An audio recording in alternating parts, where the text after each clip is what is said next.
গতকাল স্পাইসি খাবার খেয়ে আজকে আর হালকা পাতলা খাবার ছাড়া চললই না একদম এই গরমে। তাহলে দেখতে থাকেন যে কি হালকা পাতলা খাবার। হ্যালো ফ্রেন্ডস, নমস্কার, গুড মর্নিং সবাইকে। ইলার ভ্লগে স্বাগতম। কেমন আছেন সবাই? আশা করি ভগবানের কৃপায় ভালোই আছেন। আমিও তো অনেক ভালো আছি আপনাদের আশীর্বাদ আর ভগবানের কৃপায়। এই তো এই যে প্রথমে দেখতে পাচ্ছেন খারকুল পাতা, এগুলো আমার অনেক বন্ধুরাই কিন্তু চিনেন না। এই খারকুল পাতায় দেখেন কত সুন্দর দেখা যাচ্ছে। এগুলো দিয়ে কিন্তু ভর্তা হবে, তারপরে একটা আলু ভর্তা হবে। এই আলু সিদ্ধ দিয়েছি, তারপরে পাতলা একটা ডাল হবে। কারণ গতকালকে মটন কারি, চিংড়ি ভুনা, তারপরে মলা মাছের চচ্চড়ি সব কিছুই মোটামুটি পেঁয়াজ দিয়ে রান্না হয়েছিল। আর এই যেগুলো হচ্ছে কিন্তু কাচকির পোনা, এগুলোও কিন্তু আজকে রান্না করব। আর গতকাল রাতেই বুদ্ধি করে রেখেছিলাম যে কালকে একদম হালকা পাতলা খাবার রান্না করব। কারণ ওই সব খাবার, স্পাইসি খাবার খেয়ে কিন্তু আমার একদমই পেট ভরছিল না। কারণ মটন কারি আমি এগুলো পছন্দ করি না, তারপরে গলদা চিংড়ি ওগুলো আমি তেমন পছন্দ করি না। শুধু মলা মাছের চচ্চড়ি, ওই চচ্চড়িটাই কিন্তু আমার পছন্দের, আর কিছু পছন্দের না। আর এই যে কাচকির পোনা কিন্তু এইভাবে ভাজতে হবে একদম ঝরঝরে করে। দেখেন একদম এই যে যে কসকসা যে আলু ভাজা হয় সেই রকম কিন্তু ভাজা হয়েছে এই কাচকির পোনা। এইভাবে ভাজা না করলে কিন্তু চচ্চড়িতে দিলে একদমই গলে যাবে, সেই জন্য কিন্তু এইভাবেই ভাজতে হচ্ছে। আর তা না হলে কিন্তু খেতে একদমই ভালো লাগবে না। বন্ধুরা, একটা লাইক দিয়ে আমার ভিডিওটি কন্টিনিউ করবেন। আপনাদের একটা লাইক আমার ভিডিওটিকে এগিয়ে যেতে সাহায্য করবে। আর ভিডিওটি স্কিপ না করে পুরোটাই দেখবেন, আশা করি ভগবানের কৃপায় অনেক ভালোই লাগবে। আর আমার চ্যানেলে নতুন হয়ে থাকলে একটা সাবস্ক্রাইব করে পাশে থাকা বেল আইকনে ক্লিক করে দেবেন, তাই নোটিফিকেশন চলে যাবে সবার আগে আপনার কাছে। আর ভিডিওটি বন্ধুদের মাঝে শেয়ার করে দেবেন। আর বন্ধুরা, আমার ভিডিওতে ভয়েস দেওয়ার সময় বাইরের শব্দ এসে উঠতে পারে, সবাই একটু ম্যানেজ করে নেবেন। আর আজকে কাচকি মাছের চচ্চড়িটা রান্না করব হচ্ছে আলু, মূলা, বেগুন আর ধুন্দুল দিয়ে। এগুলো দিয়ে কিন্তু রান্নাটা করব, একটু ঝরঝরা করেই কিন্তু রান্না করব। কারণ কাচকি মাছের চচ্চড়ি যেহেতু, সেই জন্য একটু ঝরঝরা করেই রান্নাটা করতে হবে।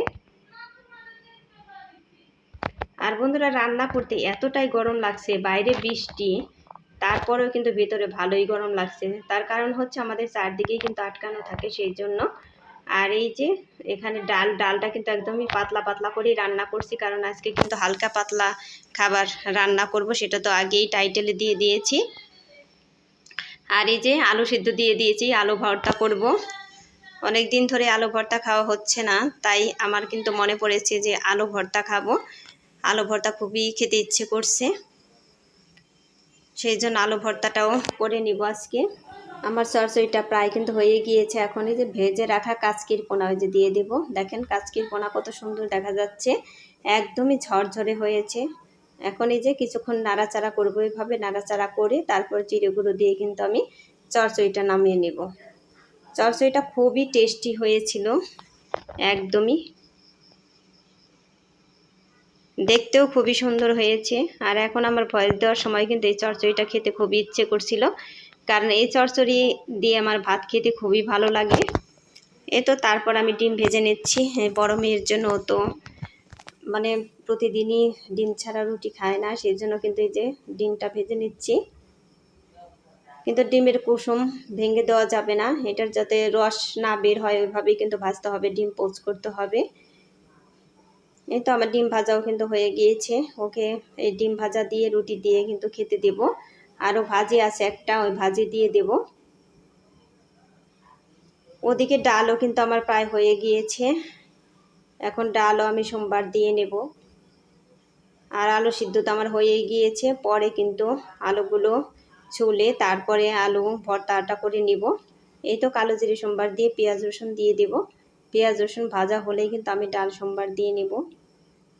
আজকে আমার ডালটাও খুব ভালো হবে আর খেতে ভালোই লাগবে আমার মনে হচ্ছে, কারণ এমন কোনো দিন আছে যে রান্নার সময় কিন্তু বোঝা যায় যে আজকে খেতে ভালো লাগবে সব কিছু। আবার কতদিন আছে অনেক ভালো খাবার হলেও কিন্তু মনে হয় যে আজকে এই খাবারটা বেশি ভালো লাগবে না, এইরকম মনে হয়। আমার তো মনে হয়, এখন কার কেমন মনে হয় সেটা কিন্তু আমি জানি না। এখন এই যে খারকোল পাতা দিয়ে যে ভর্তা করব, সেটার জন্য আমি যে অনেকগুলা রসুন নিয়েছি। এগুলো কিন্তু আমার শাশুড়ি মাই রেডি করে দিয়েছে। এই অনেকগুলা রসুন, মরিচ এগুলো কিন্তু ভেজে নিব আগে, তারপরে পাতাগুলো ভাজি করব। এই দেখেন ডালটা আমি একদম পাতলা পাতলাই করে নিচ্ছি। ডালটাও খুবই টেস্টি হয়েছিল, আর দেখতেও কিন্তু খুবই ভালো লাগছে। ডাল খেতেও ভালোই লাগবে এরকমই মনে হচ্ছে। এই তো রসুন, মরিচ, কালো জিরে ওগুলো ভেজে নিয়েছি। তারপরে কিন্তু খারকুল পাতা আমি একটু তেল দিয়ে ভালো করে ভেজে নিচ্ছি। ওই যে ওগুলো কিন্তু ভালো করে ভেজে নিয়েছি। তারপরে কিন্তু আমি পাটায় বেটে নিব, কারণ আমি পাটায় বেটে নিই। পাটায় বাটা ছাড়া কিন্তু আমার ভর্তা একদমই টেস্ট লাগে না। সেই জন্য আমার যত কষ্টই হোক এগুলো কিন্তু আমি পাটায় বেটে নিই। এই তো আমার ডালও হয়ে গিয়েছে। তারপরে কিন্তু আমি ওদিকে ভর্তাটাও বেটে নিব। বন্ধুরা, আগের দিন একটু স্পাইসি খাবার হলে পরের দিন কিন্তু একটু হালকা পাতলা খাবার না হলে চলেই না। পরের দিন হালকা পাতলা খাবার না খেলে কিন্তু ভালোই লাগে না। এই তো তারপরে আরেকটা আইটেম, এটা হচ্ছে অনেকগুলো ডাটা ছিল, মানে একদম ছোট ছোট যে ডাটাগুলো, ওই ডাটা, পেঁয়াজ, আলু, গোল আলু, মিষ্টি আলু সব কিছু দিয়ে কিন্তু একটা ভাজি করব। এভাবে ভাজি করলেও কিন্তু অনেকটাই ভালো লাগে এই ভাজিটা।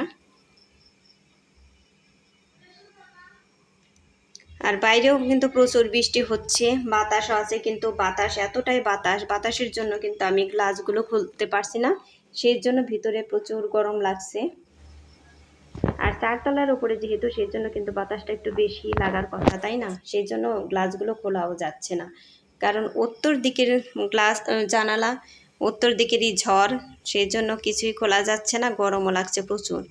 আর এই যে তারপর আলু ভর্তার জন্য আমি শুকনা মরিচ ভেজে তারপরে কিন্তু এই যে পেঁয়াজগুলো ভেজে নিচ্ছি। আজকে কিন্তু ভাজা পেঁয়াজ দিয়ে আলু ভর্তাটা হবে, কারণ 2 দিন ধরে আমার খেতে ইচ্ছে করছে যে পেঁয়াজ ভেজে তারপরে আলু ভর্তাটা করব।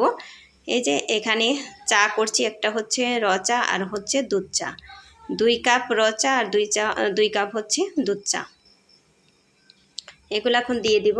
আর এই যে আমি কিন্তু আলু ভর্তা মাখিয়ে নিব এখন। এই যে শুকনা মরিচগুলো সুন্দর করে ভেঙে নিচ্ছি। তারপরে যে পেঁয়াজ ভাজা ও বাদামি বর্ণের করে ভেজে নিয়েছি। এইভাবে আলু ভর্তাটা কিন্তু দারুণ টেস্টি হয়। এখন আলুগুলো আমি ভালো করে মাখিয়ে নেব।